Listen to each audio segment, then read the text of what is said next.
dari kelas 4 IAMH. Di sini saya akan membuat 5 materi video peradilan tata usaha negara untuk memenuhi syarat nilai UAS saya.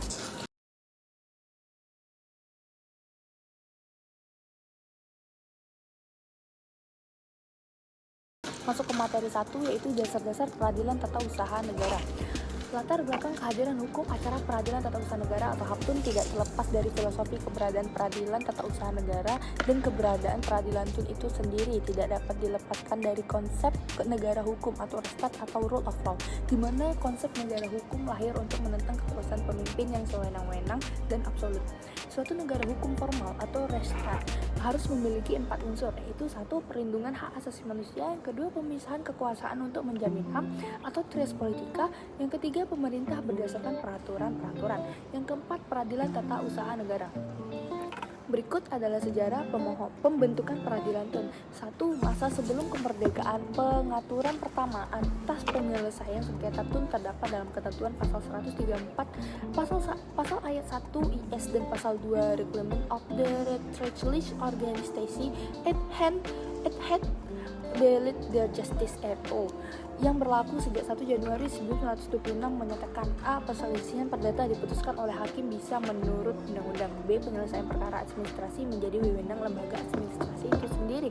Yang kedua, masa kemerdekaan. Berlakunya Undang-Undang 1945 dari tahun 1945 sampai 1949. Rencana pembentukan peradilan tun sejak kita merdeka pada tahun 1945 diwujudkan dengan dikeluarkannya Undang-Undang Nomor 19 tahun 1948 tentang susunan kekuasaan badan-badan kehakiman dan kejaksaan.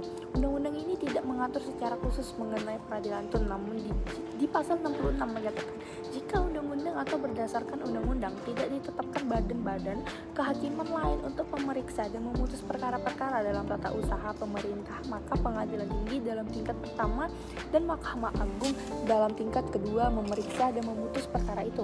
Artinya sengketa tun menjadi kompetensi pengadilan tinggi, bukan pengadilan negeri. Yang ketiga, masuk ke masa Orde Lama. Pada masa itu diundangkan Undang-Undang Nomor 19 tahun 1964. Pada pasal 7 ayat 1 menyatakan kekuasaan kehakiman yang berkepribadian Pancasila dan yang menjalankan fungsi hukum sebagai pengayoman dilaksanakan oleh pengadilan dalam lingkungan 1. Peradilan umum, 2. Peradilan agama, 3. Peradilan militer, dan yang keempat peradilan tata usaha negara. Yang keempat, pada masa Orde Baru dengan diundangkannya Undang-Undang Nomor 14 tahun 1970 tentang ketentuan-ketentuan pokok kekuasaan kehakiman. Pada pasal 10 ayat 1 menyatakan kekuasaan kehakiman dilakukan oleh pengadilan dalam lingkungan 1. Peradilan umum, 2. Peradilan agama, 3. Peradilan militer, dan keempat peradilan tata usaha negara. Tujuan dibentuknya peradilan tata usaha negara adalah suatu mengawasi pelaksanaan tugas dan wewenang dari badan atau pejabat tata usaha negara. Seperti yang diketahui bahwa badan atau pejabat tata usaha negara sebagai administrasi negara yang menjalankan kekuasaan hukum publik yang diserahi wewenang penggunaan kekuasaan publik. Yang terdapat beberapa asas dalam hukum acara peradilan tata usaha negara yang memiliki kesamaan dengan asas hukum acara perdata, yaitu 1. asas audi et alteram autem, yang kedua asas kesatuan beracara dalam perkara sejenis, yang ketiga asas penyelenggaraan kekuasaan hakim yang merdeka, yang keempat asas sidang terbuka untuk umum, yang kelima asas peradilan berjenjang, dan yang keenam asas pengadilan sebagai upaya terakhir untuk mendapatkan keadilan, ketujuh asas objektivitas. Asas-asas yang secara khusus perlu mendapatkan perhatian khusus dalam HAPTUN, yaitu 1. Asas praduga atau rechmatik, yang kedua asas hakim aktif atau dominus litis, yang ketiga asas putusan pengadilan, yang keempat asas acara dengan tulisan, yang kelima tidak diwajibkan bantuan hukum dalam beracara, yang keenam asas hukum pembuktian bebas terbatas, yang ketujuh asas gugatan tidak menunda pelaksanaan keputusan tata usaha negara, yang kedelapan asas berperkara dengan cuma-cuma pencari keadilan yang tidak mampu dapat berperkara secara cuma-cuma, yang kesembilan asas pengajuan gugatan ke pengadilan terdekat dengan tempat kediaman penggugat, yang ke-10 asas pemeriksaan dengan cara cepat, yang ke-11 asas kemungkinan diadili oleh pengadilan yang dekat dengan kediaman penggugat, yang ke-12 asas kesaksian badan atau pejabat tata usaha negara, yang ke-13 asas prosedur penolakan atau dismissal prosedur, dan yang ke-14 asas pemeriksa persiapan, yang ke-15 asas tidak mengenal perdamaian.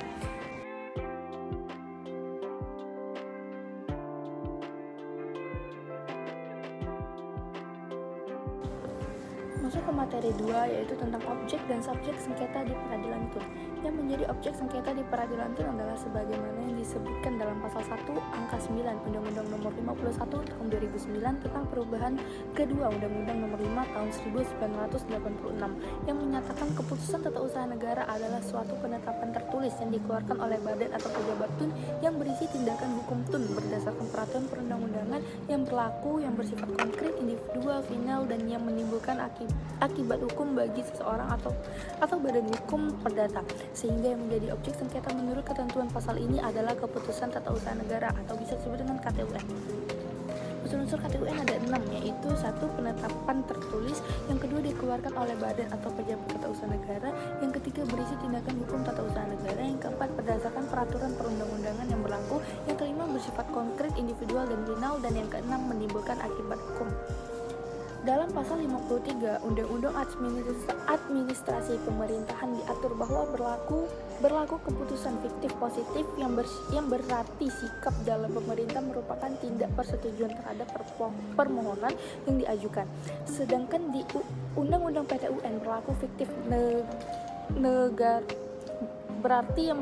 yang berarti sikap dalam pemerintah merupakan tindak penolak permohonan, dikenal dengan objek sengketa fiktif negatif yang diatur dalam pasal 3 Undang-Undang Nomor 5 Tahun 1986, dan objek sengketa fiktif positif diatur dalam pasal 53 Undang-Undang Nomor 30 Tahun 2014 tentang administrasi pemerintahan.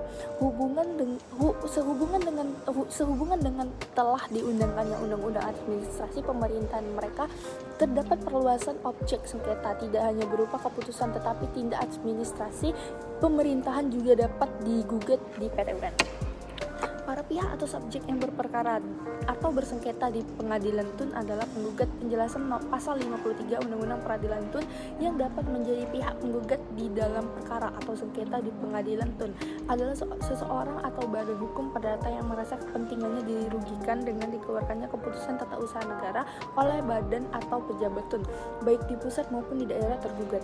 Dalam pasal 1 angka 12 Undang-Undang Peradilan Tun disebutkan pihak tergugat adalah badan atau pejabat tun yang mengeluarkan keputusan berdasarkan wewenang yang ada padanya atau yang dilimpahkan kepadanya intervensi.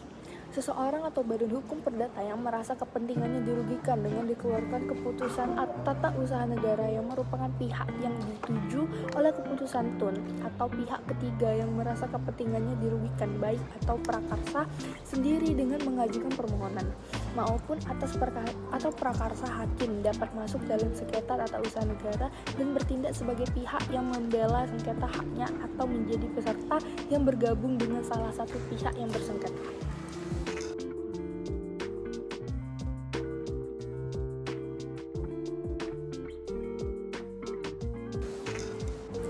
Masuk ke materi 3, yaitu sengketa tata usaha negara, keputusan tata usaha negara, dan kompetensi peradilan tata usaha negara.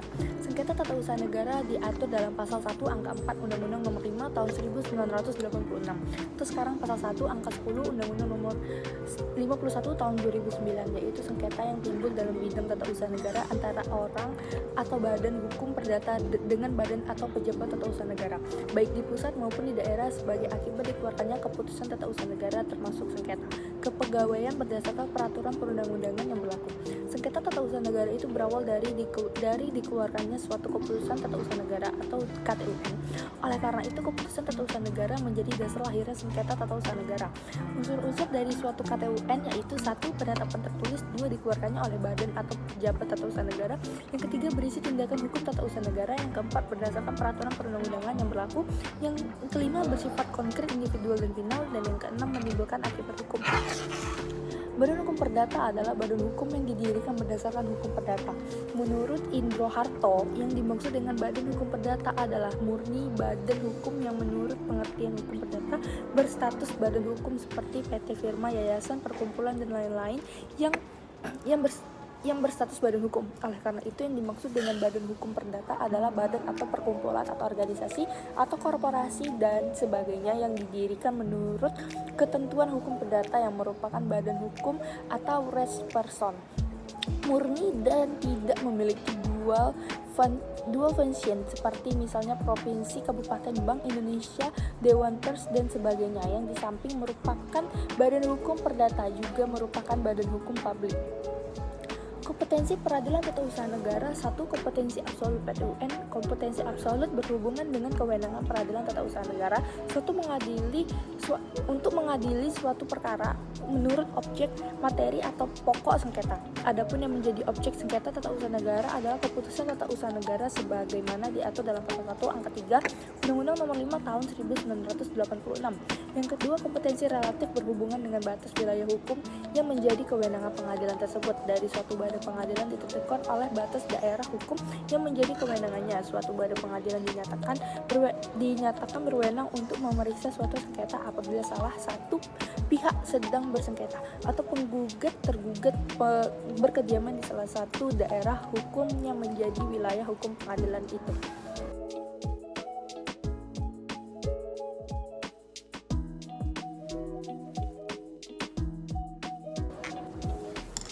Materi 4 yaitu gugatan tata usaha negara. Gugatan disebutkan di pasal 1 angka 11 Undang-Undang Nomor 51 Tahun 2009 tentang perubahan kedua Undang-Undang Nomor 5 Tahun 1986 tentang peradilan tata usaha negara, yaitu gugatan adalah permohonan yang berisi tuntutan terhadap badan atau pejabat tata usaha negara dan diajukan ke pengadilan untuk mendapatkan keputusan. Pasal 53 ayat 1 Undang-Undang Nomor 9 Tahun 2004 tentang Undang-Undang Nomor 5 Tahun 1986 tentang peradilan tata usaha negara yang menyebutkan orang atau badan hukum perdata yang merasa kepentingannya dirugikan oleh suatu keputusan tata usaha negara dapat mengajukan gugatan tertulis kepada pengadilan yang berwenang yang berisi tuntutan agar keputusan tata usaha negara yang disengketakan itu dinyatakan batal atau tidak sah dengan atau tanpa disertai tuntutan ganti rugi dan atau rehabilitasi, sehingga dapat disimpulkan petitum pokok gugatan hanya meminta agar KTUN yang digugat itu batal atau tidak sah dan dibolehkan adanya tuntutan tambahan berupa ganti rugi dan dalam sengketa kepegawaian berupa rehabilitasi. Kemudian di pasal 53 ayat 2 Undang-Undang Nomor 9 Tahun 2004 menetapkan dua alasan yang dapat dipergunakan oleh penggugat di dalam gugatan, yaitu keputusan tata usaha negara yang digugat itu bertentangan dengan peraturan perundang-undangan yang berlaku. Yang kedua, keputusan tata usaha negara yang digugat itu bertentangan dengan asas-asas hukum pemerintahan yang baik atau AUPB, merupakan nilai-nilai etik yang hidup dan berkembang dalam lingkungan hukum administrasi negara. Asas-asas AUPB yaitu asas kepastian hukum, kemanfaatan, ketidakberpihakan, kecemasan tidak menyalahgunakan kewenangan, keterbukaan, kepentingan umum, pelayanan yang baik, asas persamaan, asas penghormatan atau pengharapan yang wajar, asas kepercayaan, asas kepatutan dan kewajaran, asas pertanggungjawaban. Kepentingan mengajukan gugatan. Pasal 53 ayat 1 Undang-Undang Peradilan Tun menyatakan hanya orang atau badan hukum perdata yang merasa kepentingannya dirugikan dan mengajukan gugatan di Peradilan Tun. Tenggang waktu mengajukan gugatan. Pasal 55 Undang-Undang Peradilan Tun menyatakan gugatan dapat diajukan hanya dalam tenggang waktu 90 hari terhitung sejak saat diterimanya atau diumumkannya keputusan badan usaha atau pejabat tata usaha negara. Upaya administratif sebagai persyarat gugatan. Upaya administratif sebagai prosedur yang ditempuh oleh seseorang atau badan hukum perdata yang tidak puas terhadap keputusan Tun di mana penyelesaian dilakukan di lingkungan pemerintahan sendiri sebelum gugatan diajukan ke PT UN, terdiri dari keberatan dan banding administratif. Ketentuan upaya administratif dimaksudkan sebagai jaminan pelindungan hukum bagi orang atau badan hukum perdata yang diberikan oleh badan atau pejabat di lingkungan pemerintahan sendiri sebelum mengajukan perlindungan hukum ke pengadilan. Apabila orang atau badan hukum perdata tersebut keberatan dengan hasil upaya administratif, berulah dapat mengajukan ke pengadilan Tun. Jika tidak menempuh upaya administratif, maka gugatannya dinyatakan tidak diterima oleh hakim. Permohonan penundaan pelaksanaan keputusan tata usaha negara yang disengketakan. Pada gugatan Tun dikenal adanya permohonan penundaan atau sourcing. Pasal 67 ayat 1 Undang-Undang Peradilan Tun menyatakan gugatan tidak menunda atau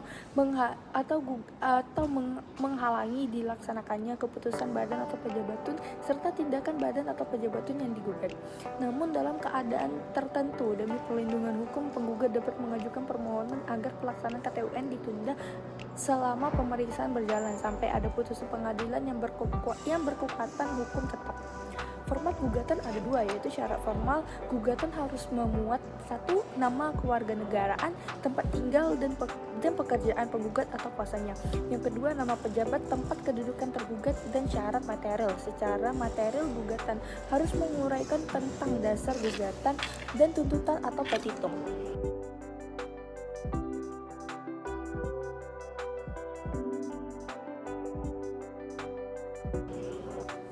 Masuk ke materi 5, yaitu dismissal, proses dan pemeriksaan persiapan.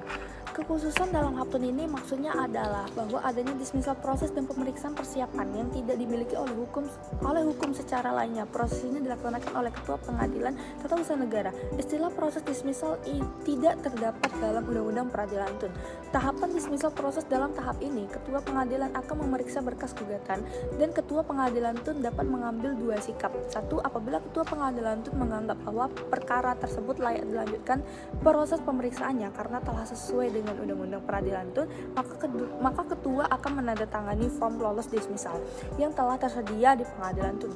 Yang kedua, apabila Ketua Pengadilan Tun menganggap bahwa perkara tersebut memenuhi pasal 62 ayat 1 huruf A sampai dengan E Undang-Undang Peradilan Tun, maka Ketua Pengadilan akan menerbitkan penetapan bahwa gugatan tersebut tidak dapat diterima karena memenuhi salah satu atau beberapa ketentuan dalam pasal 62 ayat 1 huruf A sampai dengan E Undang-Undang Peradilan Tun.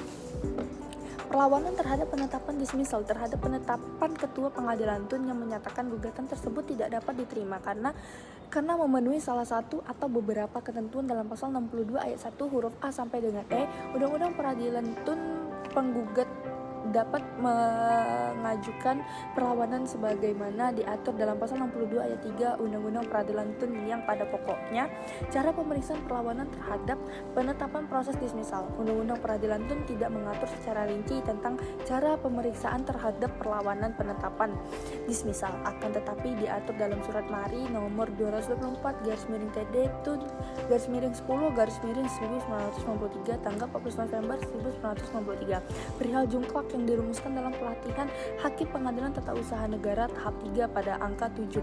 1. Yang pada pokoknya, pemeriksaan persiapan dilakukan untuk memberikan kesempatan kepada penggugat yang pada umumnya adalah warga masyarakat yang kedudukannya lemah bila dibandingkan dengan tergugat sebagai pejabat tata usaha negara. Sekian penyampaian materi-materi dari saya. Apabila ada kesalahan kata, saya mohon maaf. Wabillahi taufiq wal hidayah. Wassalamualaikum warahmatullahi wabarakatuh.